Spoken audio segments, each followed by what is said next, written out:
standard song, a la George Gershwin or Rodgers and Hart. I mean, what does it take to be silenced?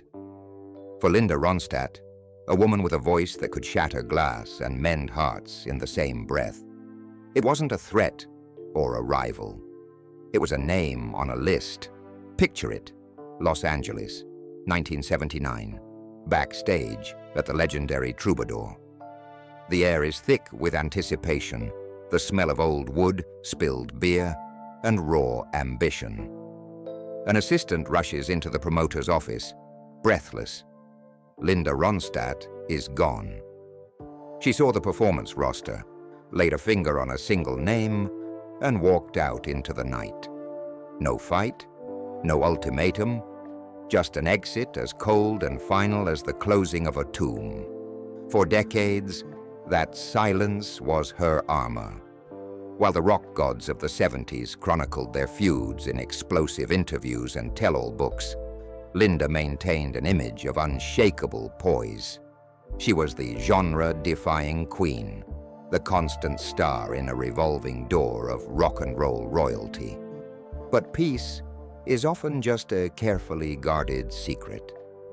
Now the silence is broken. At 78, Linda Ronstadt is finally unsealing the vault, revealing the 7 musicians who crossed a line so unforgivable their names became poison. These aren't tales of petty squabbles. They are stories of profound betrayal, artistic sabotage, and the quiet, calculated revenge of a woman who was always listening, always remembering. And the most shocking part, some of the men on this list were once the people she trusted most.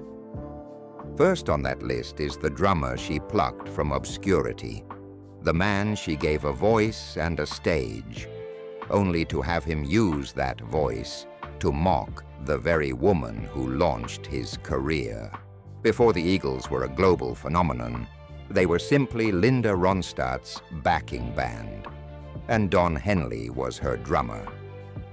In the early 70s, she was the one selling out theaters, her name in lights. Henley was the man behind the kit, a gifted but unknown musician getting his first taste of the big time on her payroll. In fact, it was Linda who, on the advice of her then manager, John Boylan, paired Henley with Glenn Frey, paying them a weekly stipend from her own pocket and encouraging them to form a band of their own. She wasn't just their employer, she was their catalyst. But as the Eagles soared, something shifted. The gratitude vanished, replaced by an ego that grew faster than their record sales. The band that once opened for her now acted as if they'd invented the very asphalt of Sunset Boulevard. Henley, in particular, transformed. The quiet drummer was now the self-appointed king of Laurel Canyon, and he had little time for the queen who had handed him his crown. The final fracture came in 1975. Backstage at the Universal Amphitheater, with the Eagles now superstars, Henley unleashed a comment that was both cruel and condescending. He sneered at her choice to record classic covers, telling her she should stick to other people's songs and leave the real writing to the artists. It was a dismissal of her artistry, her instincts, and her incredible success. Linda didn't just walk away. She had his tour credentials revoked that very night. No debate, no appeal. To her, he wasn't a peer. He was a climber who had kicked away the ladder, forgetting who had held it for him. But Henley's betrayal was a slow burn. The next name on her list delivered his blow with the sudden, chaotic force of a stage wreck. The night Jim Morrison crossed the line was a night fueled by the dregs of the summer of love. It was 1968, and the peace and love facade was cracking, revealing a darker, more volatile energy. The Doors were the soundtrack to this chaos, and Jim Morrison was its high priest. Linda, meanwhile, was still clawing her way up. a woman of immense talent in a world run by men who saw her as either a conquest or a novelty. At a private industry party near the Whiskey A Go-Go, that toxic dynamic exploded. Morrison, drunk and swaggering, spotted Linda. In a move of pure impulse, he grabbed her arm and pulled her onto the small stage where a jam session was unfolding. It wasn't an invitation, it was a demand. Then, in front of a room of stunned onlookers, he lunged in to kiss her. Linda instinctively pulled back. Thrown off balance, Morrison stumbled, crashing into her mic stand and sending a shockwave of feedback through the room. The moment was a flash of public humiliation, an assertion of dominance that had nothing to do with music. It was never filmed, but the story became a piece of rock and roll folklore. Morrison never apologized. Worse, months later on the radio, he twisted the knife, calling her sweet but spineless. For Linda, he became a symbol. It's important to remember this wasn't an isolated incident. Just a year earlier, Morrison had been arrested on stage in New Haven, Connecticut, for taunting police and attempting to incite a riot. His chaos was his brand. To the world, he was a poet of rebellion. To Linda, he was a brilliant wreck, a man who represented the ugliest side of male entitlement in music. While his wound was one of public ego, the next cut came from someone she considered an ally, in a moment that was supposed to be about solidarity, when protest turned personal. It was Neil Young who broke her heart. By 1976, a benefit concert for the United Farm Workers brought together the titans of California rock. Linda Ronstadt and Neil Young were two of the biggest draws, artists known for lending their voices to causes they championed. They were on paper comrades in arms. But backstage, that unity dissolved under the harsh glare of Young's infamous artistic intensity. He began to systematically dismantle her contributions. He vetoed her song suggestions, criticized her arrangements as too polished, and ultimately, according to insiders, treated her less like a fellow headliner and more like a hired hand.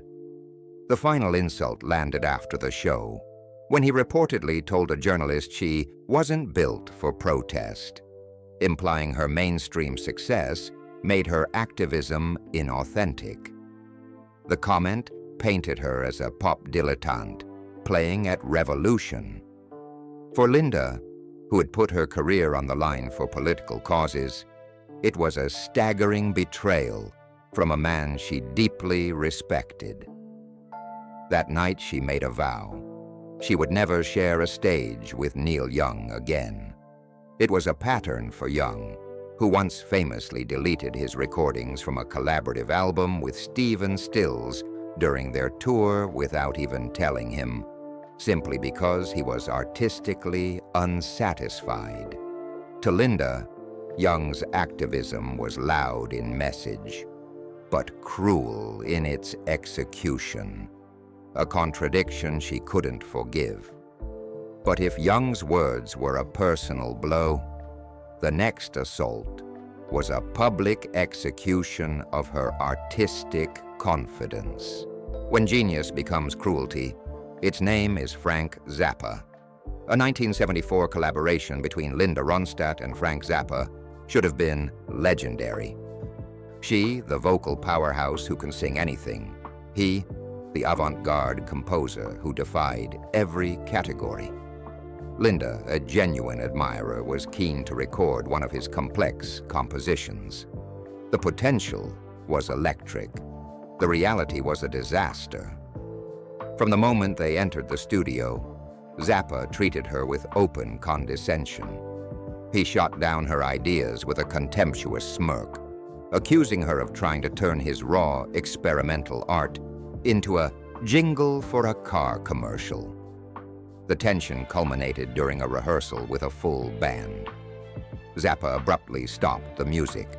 The room fell dead silent. He fixed his gaze on her and, in a voice dripping with disdain, announced to everyone present, "This is what happens when you hand real music to a pop singer." The humiliation was absolute. Linda didn't scream or argue. She simply gathered her things, walked out of that studio, and never looked back.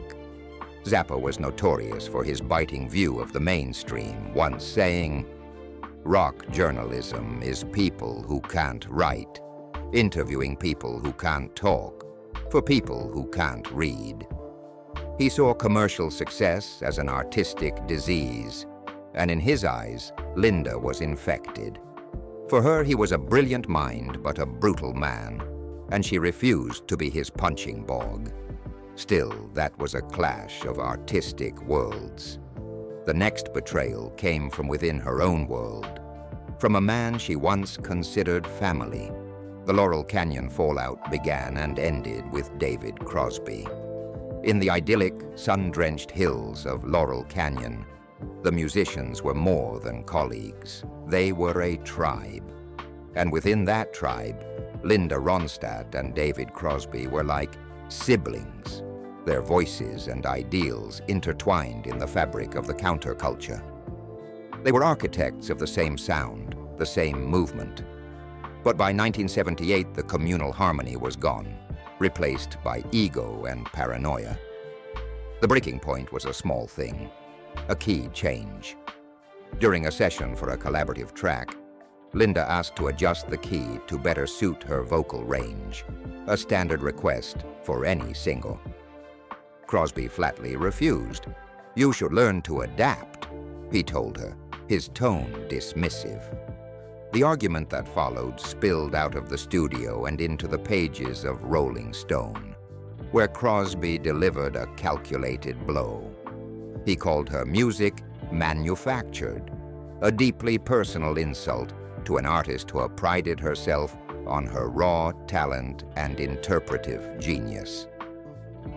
In his own memoirs, Crosby would later admit that his cocaine addiction during this period turned him into a raging asshole who alienated nearly everyone he loved. But at the time, for Linda, it was an unforgivable betrayal of their shared history. She responded not with words, but with an act of quiet, surgical removal. She banned his name. Tour managers were instructed not to mention him. His music was scrubbed from her pre-show playlists. In Linda's world, David Crosby simply ceased to exist. While Crosby's attack felt like a family betrayal, the next one was colder, a drive-by insult from punk rock's new guard. It was 1979, and a music festival in Cleveland brought the old guard and the new school together. Linda Ronstadt was at the apex of her fame, a bona fide superstar. Elvis Costello was the opposite, a wiry, angry, clever artist armed with a Fender guitar and a vocabulary of pure venom. He was punk's intellectual assassin, and that night he aimed his weapon at Linda. In a press scrum, Costello was asked about the festival's lineup.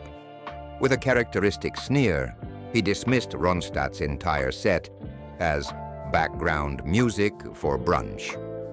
The insult, designed for maximum impact, spread like wildfire. When Linda reportedly confronted him backstage, seeking an explanation, she was met not with remorse, but with more drunken arrogance. He stared her down, threw another insult, and walked away. For Linda, Costello wasn't just a rude punk. He embodied a cynical, heartless new wave where cruelty was mistaken for intelligence. And his provocations had a history of crossing the line into something far uglier. That same year, in a drunken bar argument, Costello infamously used vile racist slurs to describe James Brown and Ray Charles. His brand of punk provocation wasn't just about challenging the establishment. It was often just plain cruel. and Linda had no time for it, yet even that felt like a glancing blow compared to the final name on her list. This wasn't a chaotic rocker or a punk provocateur. This was a master craftsman, a songwriter whose genius should have been the perfect match for her voice. Instead, their collaboration became a silent, soul-crushing war. The cold dismissal of Paul Simon was perhaps the most insidious of all. In 1982, the pairing seemed destined for greatness. Simon, the revered poet of modern folk, and Ronstadt, the voice of a generation. When she agreed to record a duet for his upcoming album, the industry held its breath. The dream soured almost immediately. In the studio, Simon became a micromanager. He dissected her phrasing, second-guessed her instincts, and treated her less like a collaborator and more like an instrument he was struggling to tune. Those present said every note she sang was met with a sigh, a correction, a lecture. Linda later described the experience as feeling like she was being scolded by a principal. This was a known, if unspoken, part of Simon's process. His legendary studio battles with Art Garfunkel were born of the same dynamic, and years later, during the making of Graceland, he would face criticism for initially failing to properly credit the South African musicians who were essential to the album's sound. His vision was singular, and there was little room for anyone else's. The duet with Linda was eventually scrapped, another casualty of his quest for perfection. For Linda, it wasn't about one failed song. It was about being made to feel them all, her legendary talent reduced to a problem to be solved. She quietly swore she would never work with him again. 7 names, 7 wounds. For decades, Linda Ronstadt chose grace over grievance, letting her monumental body of work speak for itself. These revelations aren't about settling old scores. They are a testament to survival. She built a legacy not just on an incomparable voice, but on the resilience required to navigate a world of towering egos and quiet betrayals. In finally telling these stories, she isn't just breaking her silence, she's taking back the narrative, reminding us that sometimes the most powerful song is the truth you were forced to hold inside for far too long. Which of these stories of betrayal shocked you the most?